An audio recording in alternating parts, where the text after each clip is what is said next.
Hi, I'm Jamie Poisson.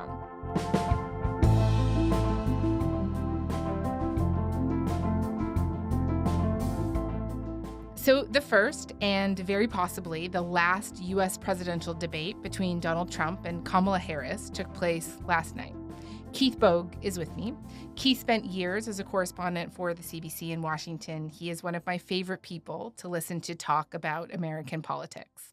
All right, so let's get straight to the postmortem. There is no shortage of stuff to talk about here. So, Keith, Donald Trump effectively won the last debate by not having to do much at all, really. It set in motion a whole set of circumstances that resulted in this debate tonight with Kamala Harris. And just walking into the debate, what were the stakes for her? Well, I guess they're kind of incredible. So much has happened in the last couple of months to change the shape of the race. And yet, although Democrats are delighted with their last minute change of nominee and the way that she has caught on and improved their standings in the poll, they are still not leading in the polls and they are still not the favorites to win this race. And because she is still an undefined candidate in the race and that she was not terribly well known by ordinary people in terms of the details of her personality and so on and her record. She has really only had those last couple of months to try to catch up. Hmm. And the defining moments for her have been her convention. And then, of course, tonight, this was probably the most important moment for her in terms of defining herself and may well be the last time she gets such an opportunity. And at the same time, it was the most important opportunity for Donald Trump to define Kamala Harris. So that was really what the whole debate was about tonight. It was about Kamala Harris because there's so much about Donald Trump we already know, and we've seen him on the political landscape for Yeah. nearly a decade now, but she's still a bit of a mystery to many people. Well, I'm dying to know, you have watched so many of these debates, and, we're going to get into some of the issues in a more granular sense in a moment, but just generally, how do you think she did? Well, I thought the whole thing was riveting. I thought it raced by. I thought there was lots of drama to it, even from a substantive point of view, including Donald Trump. I think that it was a worthwhile debate in terms of just getting information of the candidates on where they stand. So much of these things have to do with style, a person's behavior, Mhm. their warmth or lack of, and all of that was present too, and it's very important. But it had all of those things together. And I'd also like to say, I thought for a change, I don't have a lot of complaints about the moderators of the debate. It was a very good debate. It, I think, served the public well. And I think that people who are wondering what Kamala Harris is really like have a much better sense this morning now than they did 24 hours ago. Yeah, I was having a great time. Although I will say that as soon as the debate ended, the Republican pundits were coming on talking about how they thought the moderators were completely unfair to Trump. The biggest, I think, failure for the country tonight was ABC. Yeah, it's an embarrassment. It's an embarrassment to journalism. I mean, this on issue. That it was like 3 against 1 and Because they fact checked him. in multiple points. But before we get to that substance, though, just a little bit more on the style, or the strategy, right? Because, Harris, it did seem clear to me, at least, that she was trying to bait Trump. She did this several times. I'm thinking, for example, right off the top, she started to get into his rallies. She talked about how people were bored at his rallies. You will see during the course of his rallies, he talks about fictional characters like Hannibal Lecter. He will talk about windmills cause cancer. And what you will also notice is that people start leaving his rallies early out of exhaustion and boredom. And I will tell you the one thing you And just talk to me about how you think that strategy generally played out, because it wasn't just the rally stuff. Like this went there were multiple examples. I think the rally stuff was probably the most obvious of it, Mm, right? Where we have known for years how sensitive Trump is about the size of his crowds and what a great entertainer he is. And she was really giving it to him, right? She stuck it right to him, saying, essentially saying, he's a little bit nutty when he talks to his rallies and inviting people to go, right? Like I thought that was a very clever tactic. and I'm going to invite you to attend one of Donald Trump's rallies, because it's a really interesting thing to watch. Speaking to the audience and saying, I'm going to invite you to go to a Donald Trump rally because then you'll get to see how kind of nutty he is and how boring he is too. And that's why people are leaving. And man, those things really get under his skin and he cannot hide it. And he cannot resist responding. He can't bridge away from that and talk about what he should be talking about. He just, as you say, takes the bait and starts going on about his crowds. Oh, man. First, let me respond as to the Please. rallies. She said people start leaving. People don't go to her rallies. There's no reason to go. And the people that do go, she's bussing them in and paying them to be there. So she can't talk about that. People don't leave my rallies. We have the biggest rallies, the most incredible rallies in the history of politics. That's because people... I think that showed that she has a lot of skill in playing Donald Trump. And Donald Trump just cannot help himself. He cannot get out of his own way.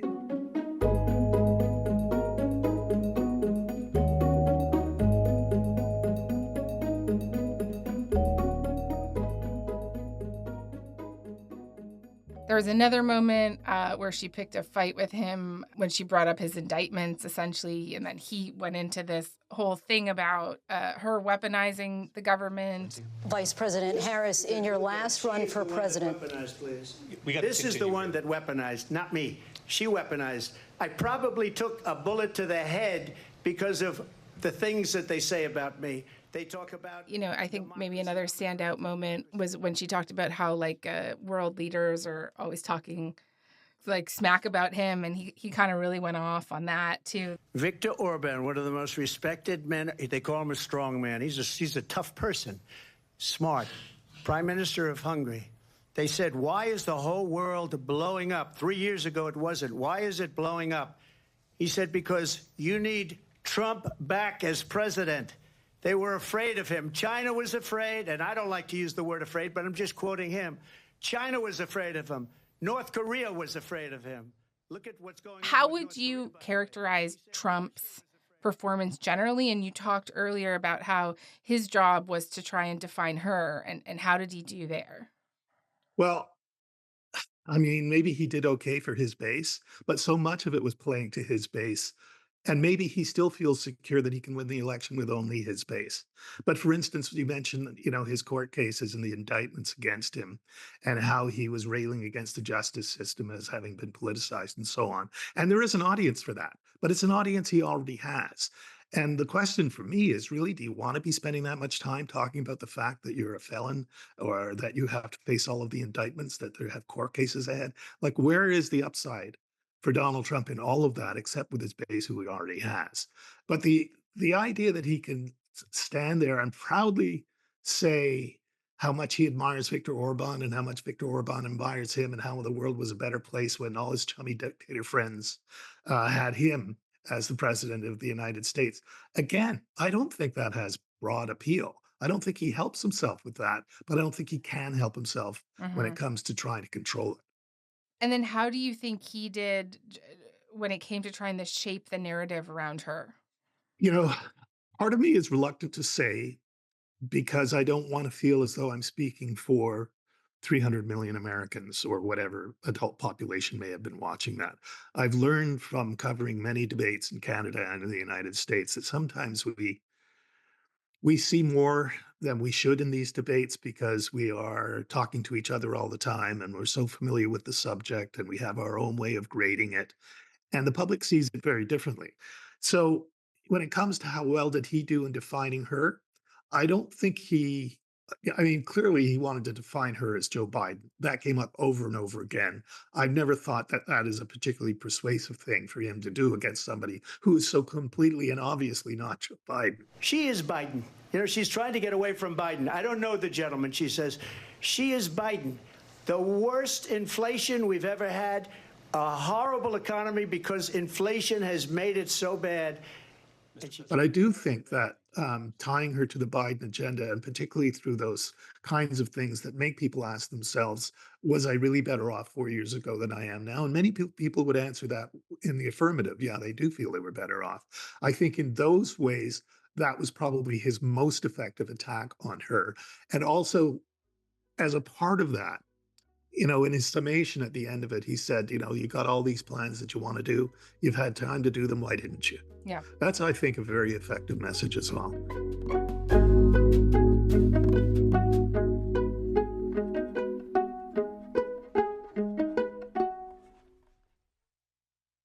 I think that's a good segue to some of the specific issues that the candidates fielded questions on. So, on this question of like, were you better off 4 years ago? That was really one of the first questions that was thrown at Harris, tied to the economy, essentially. And generally, how do you think that she did on this issue, which is not a great one for her, right?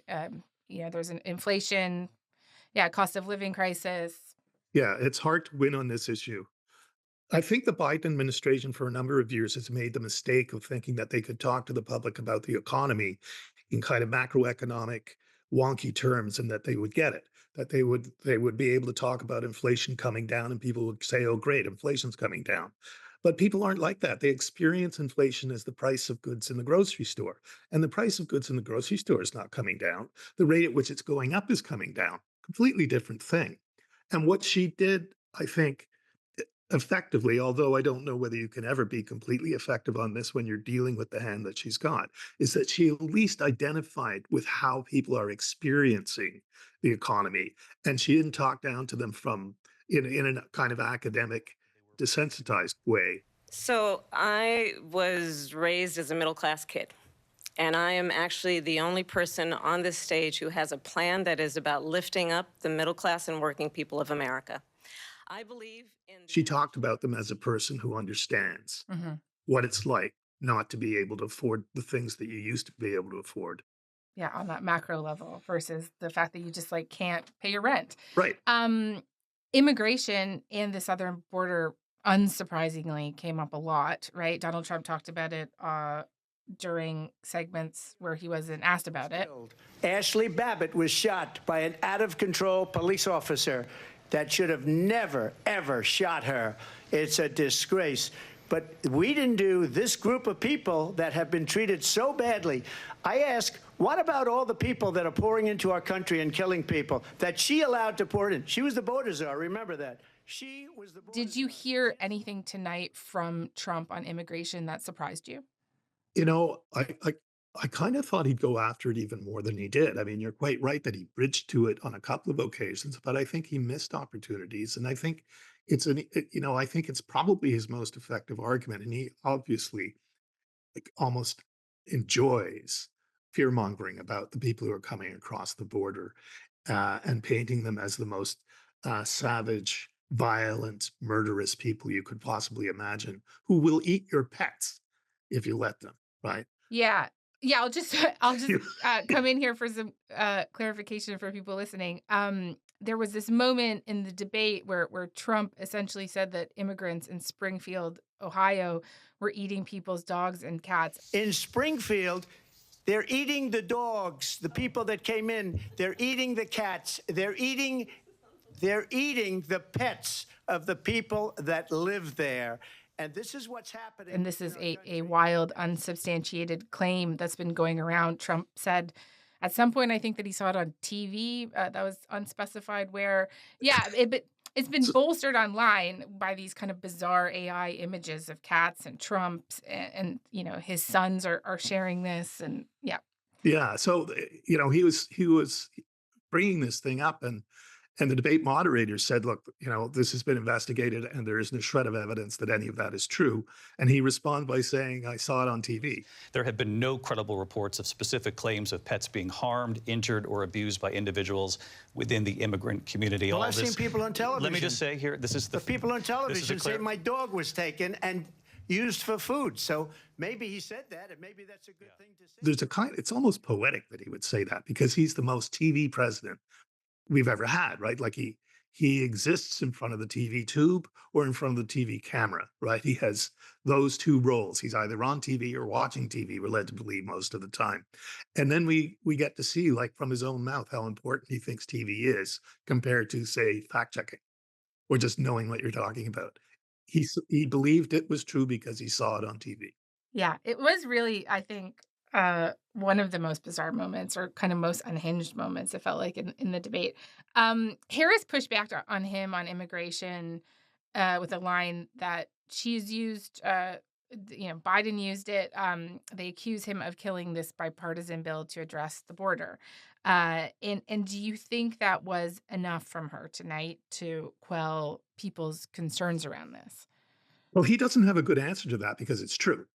They did have a bipartisan agreement. It was not an agreement Democrats would have supported in other contexts, but they supported it because they were desperate to try to get the issue off the table. And so they gave away a lot more than they would be accustomed to. Virtually nothing that Democrats would want in another context was available to them in that bipartisan bill. And yet, even though it was supported by Republicans, Trump worked hard, quickly, and effectively to make sure it did not pass. And I think he clearly exposed himself as putting his own political interests ahead of that issue. But whether you can say that often enough and clearly enough to persuade people that he can't be trusted on this issue if it doesn't serve his self-interest, I don't know. But it's a not bad response to what is one of the Democrats' most vulnerable issue sets.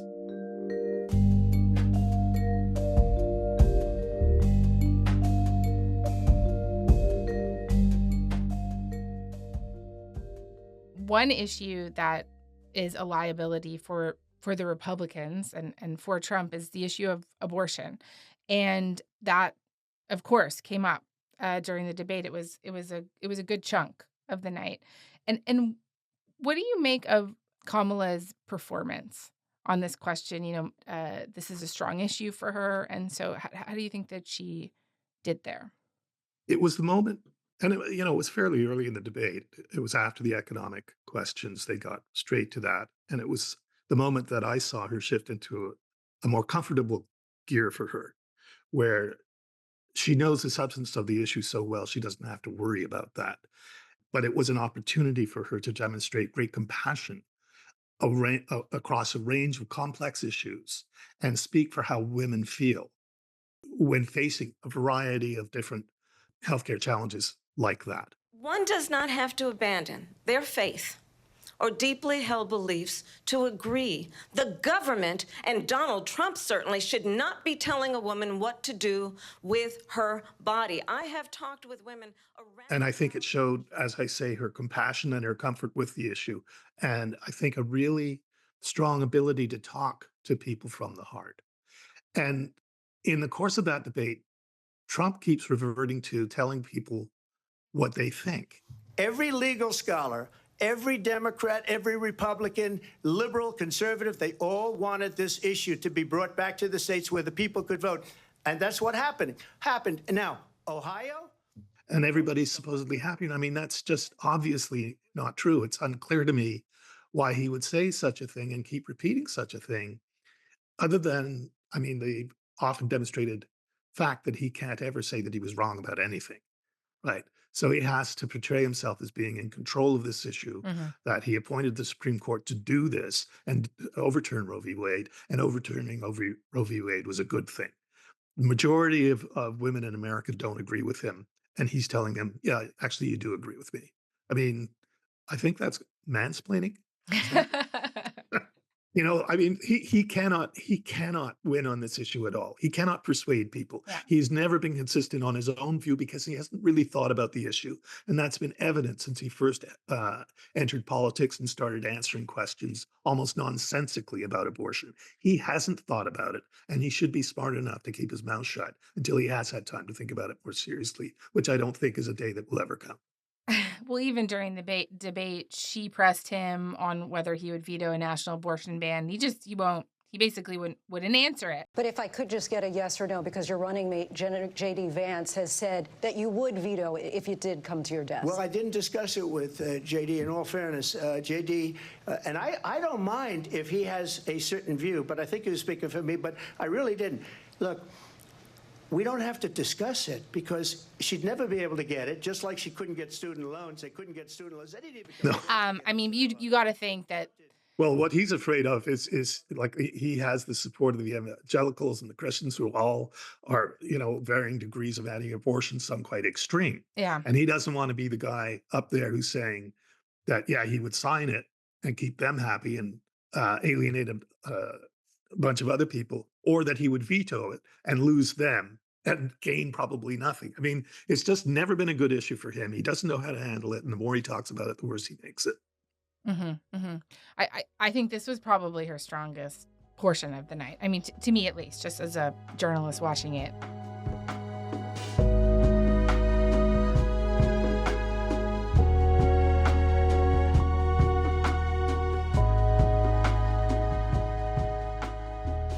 There was another notable amount of time in the debate devoted to the results of the 2020 election, January 6th, the riot at the Capitol, and whether Trump still thinks he won in 2020. And just what stood out to you the most from those exchanges? I think it was when Kamala Harris said he's having difficulty processing it. Donald Trump was fired by 81 million people. So let's be clear about that. And clearly he is having a very difficult time processing that.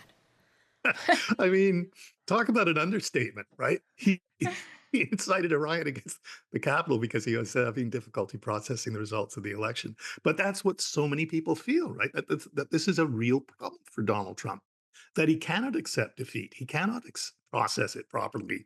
And it leads to all kinds of unpredictable but quite dire consequences. And I think she did that kind of neatly, almost lightly. But it's a very serious thing that he can't accept the results of the last election.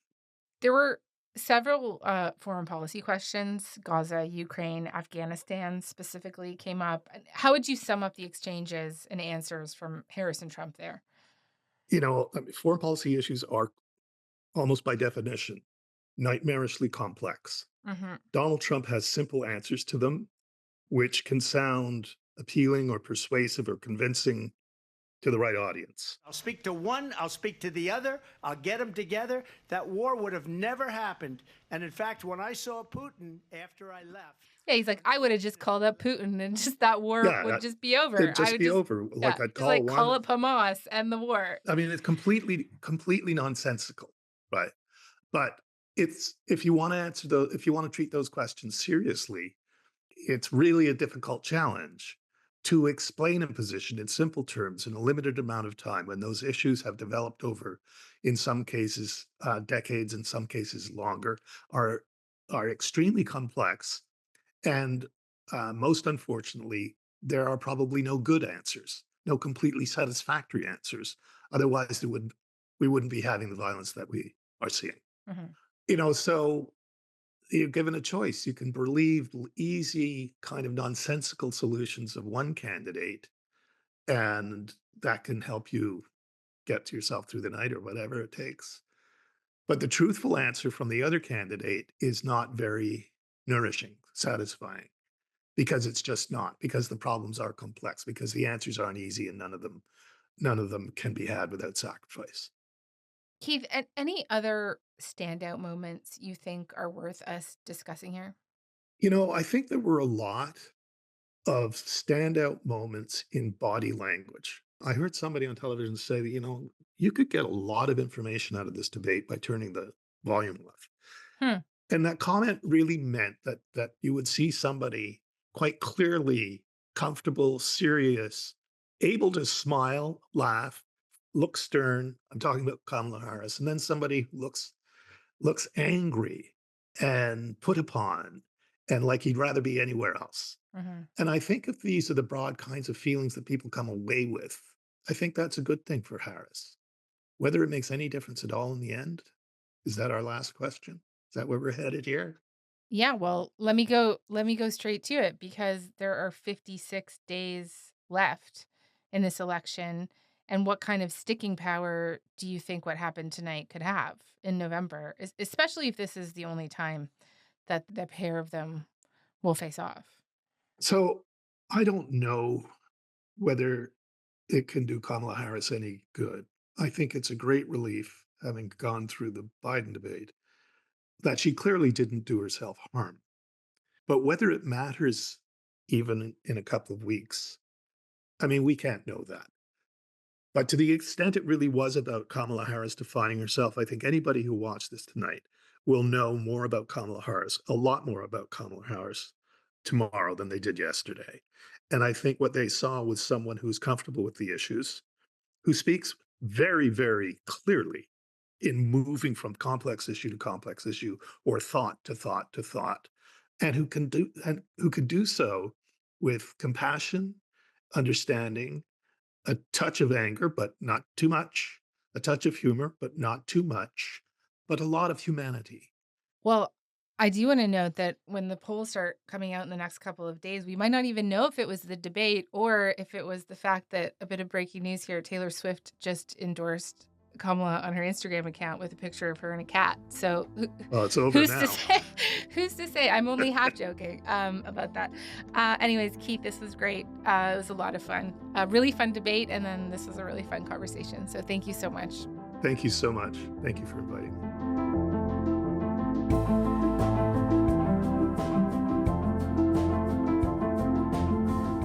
All right, that is all for today. I'm Jamie Poisson. Thanks so much for listening. We'll talk to you tomorrow.